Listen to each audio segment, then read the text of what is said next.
ಪಕ್ಷದ ಮಟ್ಟದಲ್ಲಿ ಹೇಳೋದಾದ್ರೆ ಮೇಡಮ್, ಈ ವಿಚಾರದಲ್ಲಿ ಇಡೀ ಪಕ್ಷ, ಕಾಂಗ್ರೆಸ್ ಒಂದು ಪಕ್ಷವಾಗಿ ಕಾಂಗ್ರೆಸ್ ನಾಯಕರುಗಳು ಸಾರಾಸಗಟಾಗಿ ನಾವು ಲಕ್ಷ್ಮೀ ಹೆಬ್ಬಾಳ್ಕರ್ ಅವ್ರ ಜೊತೆಗೆ ಇದೀವಿ ಅಂತ ನಿಂತಿದ್ದಾರಾ, ಇಲ್ಲ ಒಳಗಿಂದೊಳಗೆ ಹಾಗಾಯ್ತು ಹೀಗಾಯ್ತು ಅಂತ ಭಿನ್ನಾಭಿಪ್ರಾಯ ಇದೆಯಾ?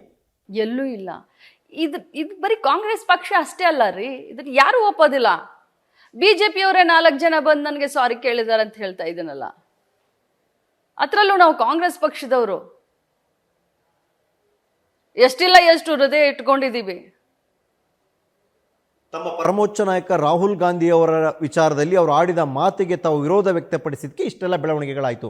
ಅಂದರೆ ತಮ್ಮ ಹೈಕಮಾಂಡ್ ನಾಯಕನನ್ನು ತಾವು ನಿಂತು ಸಮರ್ಥಿಸುವಂಥ ಸಂದರ್ಭದಲ್ಲಿ ತಮ್ಮ ವ್ಯಕ್ತಿತ್ವ ಬಗ್ಗೆನೇ ಮಾತನಾಡುವಂಥ, ತಮ್ಮ ವ್ಯಕ್ತಿತ್ವಕ್ಕೆ ಕಪ್ಪು ಚುಕ್ಕಿ ಇಡುವಂಥ ಪ್ರಯತ್ನ ಆಯಿತು. ಹೈಕಮಾಂಡ್ ಗಮನಕ್ಕೆ ತಂದರೆ ಈ ವಿಚಾರವನ್ನು? ಹೈಕಮಾಂಡ್ ಗಮನಕ್ಕೆ ಖಂಡಿತ ಬಂದಿದೆ. ಯಾಕಂತಂದ್ರೆ ಒಬ್ಬ ಕಾಂಗ್ರೆಸ್ ಪಕ್ಷದ ನಿಷ್ಠಾವಂತ ಕಾರ್ಯಕರ್ತೆಯಾಗಿ ಇವತ್ತು ನಮ್ಮ ಪರಮೋಚ್ಚ ನಾಯಕನ ಬಗ್ಗೆ ಮಾತನಾಡಿದಾಗ ಪ್ರತಿರೋಧವನ್ನು ಒಡ್ಡಿದ್ದೀನಿ.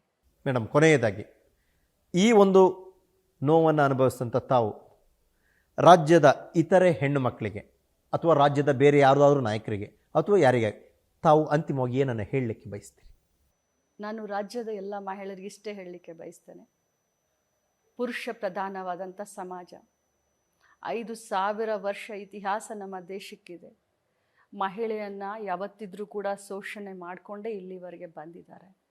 ಅದರಲ್ಲೂ ಈಗ 33% ಅಂತ ಹೊಸ ಕಾನೂನನ್ನು ಕೂಡ ಈ ದೇಶದ ಪ್ರಧಾನಮಂತ್ರಿಗಳು ತರ್ತಾ ಇದ್ದಾರೆ.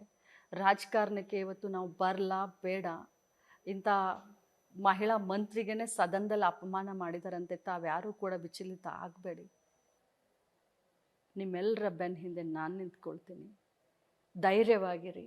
ನಿಮಗೆ ಯಾವುದೇ ರೀತಿಯಾದಂಥ ಅನ್ಯಾಯ, ಅದು ಮನೆಯಲ್ಲಿರಲಿ, ಯಾವುದೇ ಸ್ಥಳದಲ್ಲಿರಲಿ, ಅನ್ಯಾಯದ ವಿರುದ್ಧ ಹೋರಾಟ ಮಾಡಿ. ಚಿಕ್ಕಮಗಳೂರು ಹೋಗೋ ಪ್ಲಾನ್ ಇದೆಯಾ ತಮ್ಮದು? ಹೋಗ್ಬಾರ್ದಂತೇನಾದರೂ ಇದೆಯಾ? ಈ ಸಂದರ್ಭದಲ್ಲಿ ನಾನು ಚಿಕ್ಕಮಂಗ್ಳೂರಿಗೆ ಹೋಗ್ತೀನಿ ಅಂತ ಅವ್ರು ಹೇಳ್ತಾರಲ್ಲ, ಬೆಳಗಾವಿಗೆ ಬರ್ತೀನಿ ಅಂತ. ನಾನು ಚಿಕ್ಕಮಂಗ್ಳೂರಿಗೆ ಹೋಗ್ತೀನಿ ಅಂತ ಹೇಳೋಷ್ಟು ಬಾಲಿಶ ರಾಜಕಾರಣಿ ಲಕ್ಷ್ಮೀ ಹೆಬ್ಬಾಳ್ಕರ್ ಅಲ್ಲ. ಅನುಭವದಲ್ಲಿ ಕಡಿಮೆ ಇರಬಹುದು.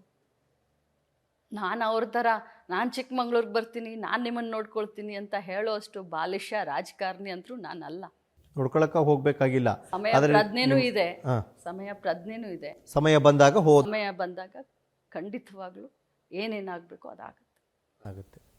ಓಕೆ ಲಕ್ಷ್ಮೀ ಹೆಬ್ಬಾಳ್ಕರ್ ಅವರೇ, ಇಷ್ಟೊತ್ತು ಪಬ್ಲಿಕ್ ಟಿವಿ ಜೊತೆ ತಾವು ಮಾತಾಡಿದ್ರಿ. ತಮ್ಮ ಮನಸ್ಸಿನ ನೋವುಗಳು ಸಹಜವಾಗಿ ಆ ಸ್ಥಾನದಲ್ಲಿ ಯಾರೇ ಇದ್ದರೂ ಕೂಡ ಹೆಣ್ಮಕ್ಳಿಗೆ ಆಗುವಂಥ ನೋವು, ಮತ್ತು ಆ ನೋವನ್ನು ಮೆಟ್ಟಿ ನಿಂತು ಅದನ್ನು ಹೋರಾಡ್ತೀನಿ ಅನ್ನುವಂಥ ಛಲವನ್ನು ಕೂಡ ತುಂಬಿರಿ. ಜೊತೆಗೆ ಹೆಣ್ಮಕ್ಳು ಹೇಗೆ ಇದನ್ನೆಲ್ಲ ದಾಟಿ ಬರಬೇಕು ಅನ್ನೋದ್ರ ಬಗ್ಗೆ ಕೂಡ ತಾವು ಮಾತಾಡಿದ್ರಿ. ಆಯಿತು ಮೇಡಮ್, ತಮ್ಮ ಪ್ರಯತ್ನ ಅಥವಾ ತಮ್ಮ ಹೋರಾಟ ಅದಕ್ಕೆ ಆ ಯಶಸ್ಸು ಸಿಗಲಿ ಅಂತ ನಾವು ಹಾರೈಸ್ತೀವಿ ಮೇಡಮ್. ಇದು ಇವತ್ತಿನ ವಿಶೇಷವಾಗಿ ಸಚಿವ ಲಕ್ಷ್ಮೀ ಹೆಬ್ಬಾಳ್ಕರ್ ಅವರು ತಮಗಾದಂಥ ನೋವು ದುಗುಡ ಎಲ್ಲವನ್ನೂ ಕೂಡ ಹಂಚಿಕೊಂಡ್ರು. ಜೊತೆಗೆ ಏನೇ ಆದರೂ ಕೂಡ ನಾನು ಇದರಲ್ಲಿ ಕ್ಷಮಿಸುವ ಪ್ರಶ್ನೆಯೇ ಇಲ್ಲ, ಕಾನೂನಿನ ಮೂಲಕವೂ ಹೋರಾಟ ಮಾಡ್ತೀವಿ.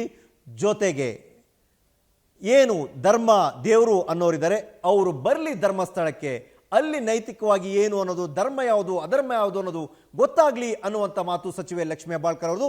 ಆದರೆ ಒಂದಂತೂ ಸ್ಪಷ್ಟ, ಇದನ್ನು ನಾನು ಇಲ್ಲಿಗೆ ಬಿಡಲ್ಲ, ನನಗಾದ ನೋವನ್ನು ತಾರ್ಕಿಕ ಅಂತ್ಯಕ್ಕೆ ತೆಗೆದುಕೊಂಡು ಹೋಗ್ತೀನಿ ಅನ್ನುವಂಥದ್ದು ಸಚಿವೆ ಲಕ್ಷ್ಮೀ ಹೆಬ್ಬಾಳ್ಕರ್ ಅವರ ಮಾತು. ಇದು ಇವತ್ತಿನ ವಿಶೇಷ. ನೆನಪಿರಲಿ, ನ್ಯೂಸ್ ಅಂದರೆ ಪಬ್ಲಿಕ್ ಟಿವಿ.